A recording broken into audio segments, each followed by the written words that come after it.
Kita natakhallasu min hubbid dunya, membersihkan diri daripada cinta dunia, cinta duniawi. Duniawi segala hal yang fawqa ma yakfik, ya.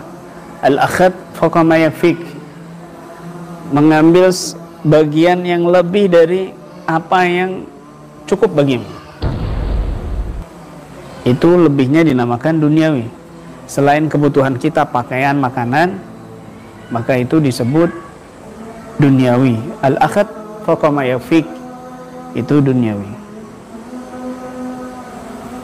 Ya, orang yang berlebihan di dalam kesibukan duniawi sampai dia melalaikan akhirat, ini namanya dia telah cinta kepada dunia. Apalagi sampai berbuat haram untuk mendapatkan duniawi, ini termasuk orang yang mendapat ancaman dari Allah Subhanahu wa taala, lebih di atasnya cinta dunia.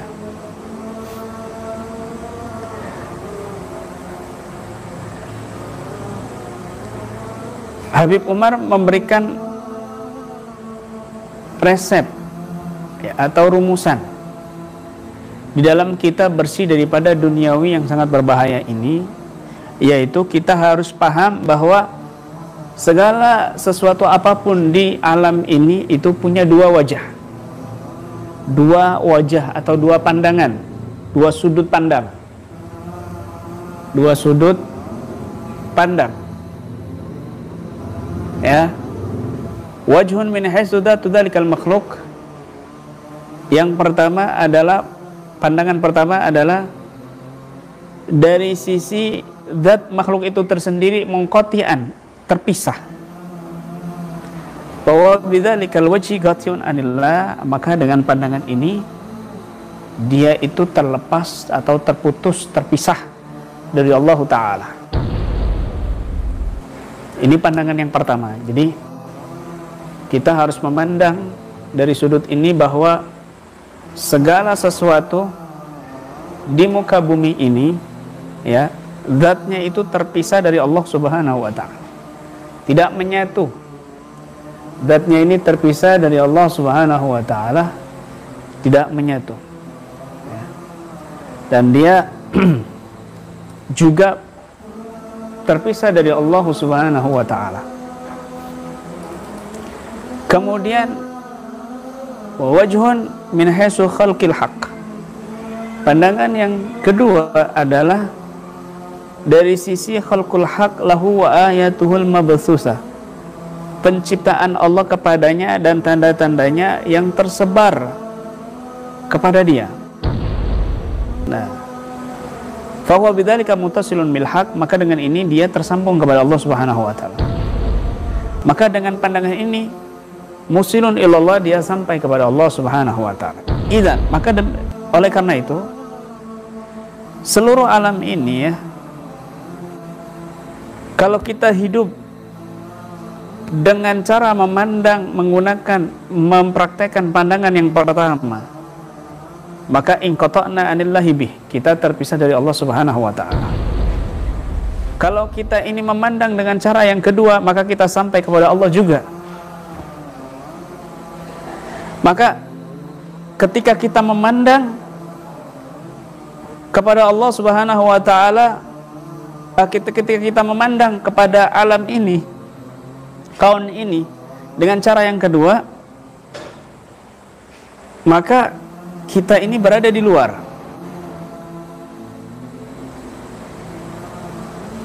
Di dalam penyaksian kita dengan wujudnya kita.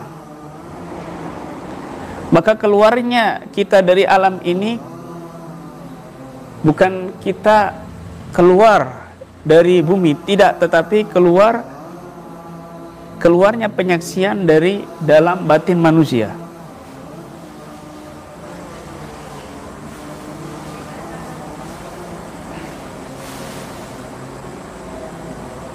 Artinya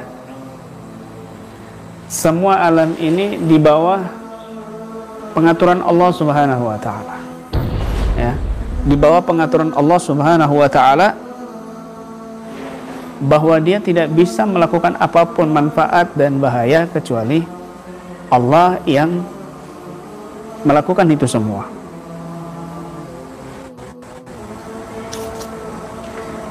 Fa idza sahha masaduhu fil kauni yasurul kaun kazuzaja yara ma wara'ahu min atharil qudrah fa wa wasata zuzaja bi jismi wa kharijun anha bi nadari. Maka ketika dia sudah benar penyaksian kepada alam ini, maka alam ini seperti cermin yang ia melihat belakangnya itu daripada bekas-bekas kemampuan Allah Subhanahu wa taala, maka dia berada di tengah-tengah cermin dengan jasadnya, sedangkan hakikatnya dia itu di luar dengan pandangannya. Anal-an, kata Habib Umar, saya nih sekarang albasun nadhara, saya ini memakai kacamata. Saya ini memakai kacamata. Ya. Albasu nadhara, saya ini contoh saya pakai kacamata. Fa dhahiru aini, maka nampaknya mataku ini dakhilan nadhara, ada di dalam kacamata. Walakin an-nadhari kharijan nadhar, akan tetapi pandanganku ini di luar kacamata. Ketika kita pakai kacamata ini, seolah-olah kita ini berada di dalam kacamata, padahal mata dan kacamata ini terpisah. Maksudnya begitu. Balin nadhara, akan tetapi pandanganku menjadi bagus, terang, jelas. Wadallatni ala ma huwa fil kharji aksar, dan menunjukkan kepadaku yang di luar lebih banyak lagi. Maka fakadzalikal aqwan taziduka ma'rifatan bil mukawwin. Maka demikian juga sebenarnya alam ini menunjukkan kepada yang menciptakan alam. Ini agak sedikit rumit pembahasannya ini, ya, penjelasan dari Al-Habib Umar ini. Jadi begini, kita memandang dunia ini dengan dua pandangan, ya. Yang pertama, memandang dunia ini bahwa dunia ini terpisah dari Allah Subhanahu wa taala, tidak menyatu. Yang kedua, memandang bahwa dunia ini termasuk bukti ciptaan Allah Subhanahu wa taala. Tanda juga termasuk tanda adanya Allah Subhanahu wa taala. Ini masih tersambung. Dengan kedua pandangan ini sama saja kita terpisah dari dunia sampai kepada Allah, atau menggunakan pandangan yang kedua kita tetap sampai kepada Allah menggunakan bukti-bukti yang ada di dunia ini sebagai wasilah sampai kita kepada Allah Subhanahu wa taala dengan tafakur, dengan merenungi diri dan lain sebagainya. Habib Umar mencontohkan, Habib Umar pakai kacamata nih. Spontan beliau keluar tamsil permisalaannya. Nih aku pakai kacamata. Dan seolah-olah ini pandanganku ini ada di kacamata, melihat semua yang ada di depanku, padahal tidak. Padahal mataku dan kacamata pisah. Tapi dengan ini justru saya menggunakan kacamata ini untuk melihat bahwa di luar kacamata ini ada bukti-bukti, ada benda-benda, dan penglihatanku akan semakin bagus, semakin terang, akan menunjukkan, wow, misalnya saya melihat lukisan yang indah. Nah, saya kalau nggak pakai kacamata nggak kelihatan, buram misalnya begini, buram. Tapi ketika kita pakai kacamata duniawi misalnya, maka kacamata ini menjadi wasilah untuk melihat lukisan itu indah. Maka dia akan mengagumi di sini. Wow, luar biasa yang menulis gambar lukisan ini. Luar biasa pengarangnya ini. Luar biasa penggambarnya ini. Nah, kita akan mengagumi dengan wasilah kacamata ini atau dunia ini. Begitu. Nah, maka semua di dalam dunia ini tadullu ala annahul wahidu, menunjukkan bahwa Allah Subhanahu wa taala itu Maha Esa. Jadi duniawi yang ada ini semuanya ini adalah untuk menjadikan kita lebih dekat kepada Allah Subhanahu wa taala. Bukan untuk semakin kita lupa. Bukan dijadikan duniawi ini lupa kepada Allah. Justru ini kita termasuk orang yang cinta duniawi, dilarang mencintai duniawi. Cukupnya aja. Kita ambil hajat yang secukupnya. Adapun kita sampai mencintai, sibuk dengan urusan duniawi dan melupakan akhirat, ini termasuk orang yang cinta duniawi. Apalagi sampai melakukan perbuatan yang haram untuk mendapatkan duniawi, termasuk orang yang dicela oleh Allah Subhanahu wa taala. Masya Allah.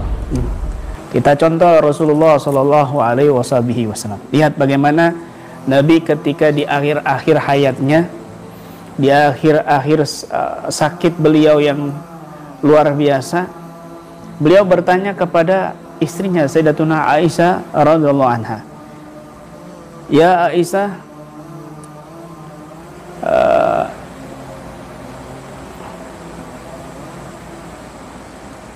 ya Aisyah, wahai Aisyah, hal bakina min dananir, apakah ada yang tersisa di dalam rumah kita daripada dinar-dinar?" kata Rasul sallallahu alaihi wasallam. "Kam indi minal mal," kata Nabi.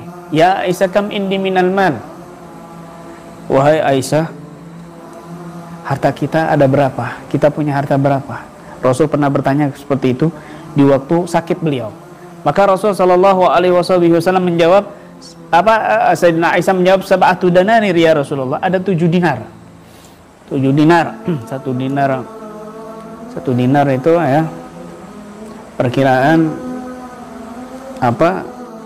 1 dinar Kuwait itu mungkin perkiraan 40 ribuan 1 dinar. Beda sama rial ya, perkiraan begitu. Kalau dulu lebih kecil lagi kan begitu. 7 dinar wahai Rasulullah, tasaddaqi bihinna ya Aisyah.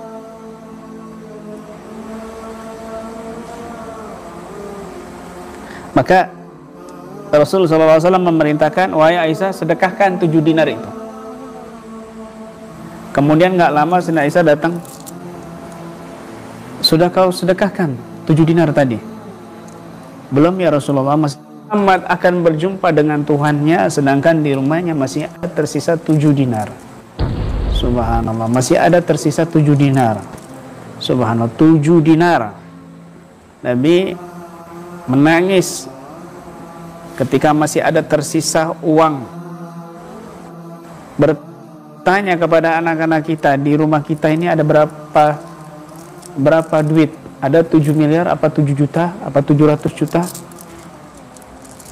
Mas, enggak, buat masa depan anak-anak, buat masa depan cucu dan lain sebagainya. Bahkan anaknya sudah nunggu warisan orang tuanya. Orang tuanya mau meninggal dunia, anaknya sudah ngincer harta. Terjadilah permusuhan karena harta waris. Terjadilah permusuhan karena harta waris. Naudzubillah min dzalik. Jangan sampai terjadi seperti itu.